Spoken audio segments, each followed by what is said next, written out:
भारत दुनिया की चौथी सबसे बड़ी अर्थव्यवस्था बन गई है और जापान को पछाड़कर भारत दुनिया की चौथी सबसे बड़ी अर्थव्यवस्था बनी है। आईएमएफ की अप्रैल 2025 रिपोर्ट में भारत की बड़ी छलांग इसे माना जा रहा है। अब सिर्फ अमेरिका, चीन और साथ ही जर्मनी आगे है। भारत ने वैश्विक आर्थिक मंच पर एक और बड़ी उपलब्धि हासिल की है। आईएमएफ यानी कि अंतर्राष्ट्रीय मुद्रा कोष द्वारा अप्रैल 2025 में जारी वर्ल्ड इकोनॉमिक आउटलुक रिपोर्ट के अनुसार भारत अब दुनिया की चौथी सबसे बड़ी अर्थव्यवस्था बन गया है और रिपोर्ट के अनुसार भारत की जीडीपी 4.187 ट्रिलियन डॉलर पहुंच गई है, जबकि जापान की जीडीपी 4.186 ट्रिलियन डॉलर पर रही है और इस मामूली अंतर ने भारत को एक पायदान ऊपर पहुंचा दिया है और जापान 5वें स्थान पर खिसक गया है।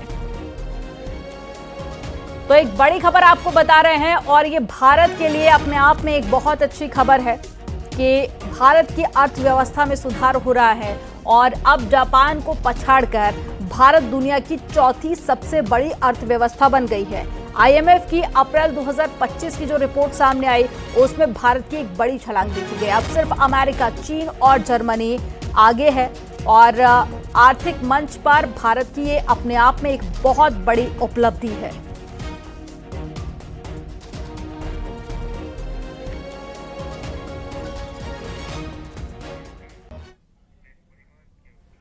और लखनऊ से एक बड़ी खबर मिल रही है जहां पर आईएएस कौशल राज शर्मा दिल्ली बुलाए गए हैं। 3 साल के लिए डेपुटेशन पर बुलाए गए यूपी कैडर से एजीएमयू टी कैडर जाने की मंजूरी मिल गई है।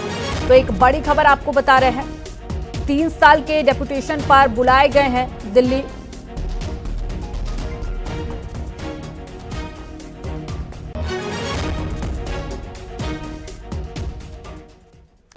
आदि कैलाश यात्रा शुरू हो गई है और बीते कुछ सालों में इस यात्रा को लेकर देश भर में लोगों का क्रेज काफी ज्यादा बढ़ गया। अब आलम यह है कि यात्रा के जरिए अब बॉर्डर के इलाके भी आबाद रहने लगे हैं, लेकिन ये यात्रा इतनी आसान भी नहीं है।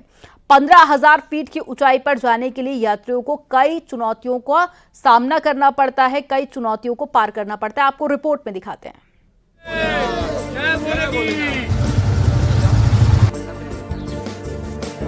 आदि कैलाश और पार्वती सरोवर को कैलाश मानसरोवर का प्रतिरूप माना जाता है। भारत की सरजमी में होने के कारण यहाँ जाने के लिए किसी की इजाजत की दरकार भी नहीं है।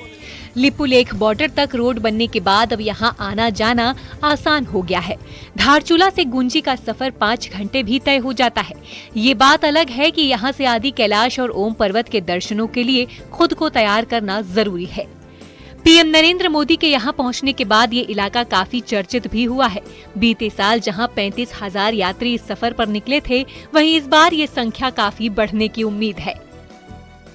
जब से इस आदि कैलाश में माननीय प्रधानमंत्री जी अपने नरेंद्र मोदी जी का पदार्पण हुआ है, तब से टूरिज्म बढ़ रहा है और बहुत बढ़ रहा है और आने वाले समय में हम देख रहे हैं कि असीम इसमें संभावनाएं भी है लोगों को स्वरोजगार की दिशा में। आदि कैलाश के दर्शनों के लिए जहां यात्रियों को 15,000 फीट की ऊंचाई पर जाना होता है, वहीं ओम पर्वत देखने के लिए 13,000 फीट की ऊंचाई को पार करना भी जरूरी है। यही वजह है कि गुंजी में यात्रियों को माउंटेन सिकनेस से निपटने के लिए भी तैयार किया जाता है। यात्रियों की बढ़ती संख्या को देखते हुए इस बार जहाँ यात्रा रूट पर एम्बुलेंस तैनात की जा रही है, वहीं हाई एल्टीट्यूड स्पेशलिस्ट टीम को भी ज्योलिंगकॉग और नाभी ढांग में तैनात किया जा रहा है। इस टीम में सभी तरह के जो माउंटेन मेडिसिन के स्पेशलिस्ट लोग हैं उनको भेजा जा रहा है, क्योंकि माउंटेन्स में जो हाई ऑल्टीट्यूड सिकनेस है, लोगों को ऊपर हाइट में जाते ही जो प्रॉब्लम्स होती हैं उनको स्पेशली हैंडल करने के लिए यहाँ पर भेजा गया है। साथ में एक high altitude mountain medicine first aid kit हम यात्रियों को दे रहे हैं। बीते साल के मुकाबले इस बार यात्रा की तैयारियां पर काफी जोर दिया गया है। ऐसे में यात्रियों को काफी सहूलियत होगी, ये उम्मीद भी जताई जा रही है। यही वजह है कि आदि कैलाश यात्रा जहां शिव भक्तों की पहली पसंद बनती जा रही है, वहीं इससे रोजगार के मौके भी मिल रहे हैं। यही नहीं, देश भर के यात्रियों के लिए हाई एल्टीट्यूड पर सफर कर आदि कैलाश के दर्शन करना किसी चमत्कार से कम भी नहीं है। न्यूज़ 18 के लिए पिथौरागढ़ से विजयवर्धन उप्रेती की रिपोर्ट।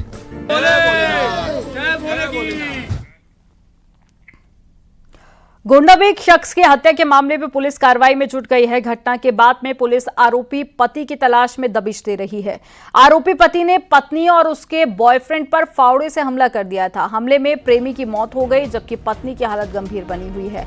घटना रविवार की रात देहात कोतवाली इलाके की है, जब आरोपी पति ने अपनी पत्नी और उसे प्रेमी को घर में एक साथ देख लिया था, जिसके बाद में गुस्साए पति ने दोनों पर फावड़े से हमला कर दिया था।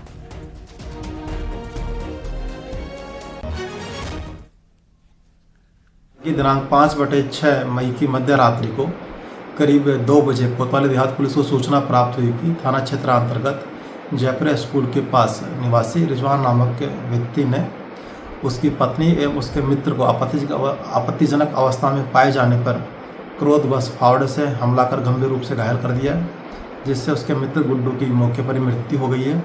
इस सूचना पर तत्काल स्थानीय पुलिस एवं उच्च अधिकारीगण मौके पर पहुंचे एवं घायल महिला को उपचार हेतु जिला हॉस्पिटल भिजवाया गया, जहां से बेहतर उपचार हेतु लखनऊ रवाना किया गया। पति, पत्नी और वो, जी हाँ, अवैध संबंधों के चलते एक युवक ने अपने पत्नी के प्रेमी की गला काटकर हत्या कर दी। फावड़े से पत्नी के प्रेमी पर भी प्रहार किया और पत्नी को भी मरणासन कर दिया। दरअसल पति ने अपने मित्र यानी कि पत्नी के प्रेमी और पत्नी को आपत्तिजनक हालत में देखा था और फावड़े से ताबड़तोड़ हमला कर दिया। सर्वेश की इस मामले में मौत हो गई है और रिजवान की पत्नी साफिया का इलाज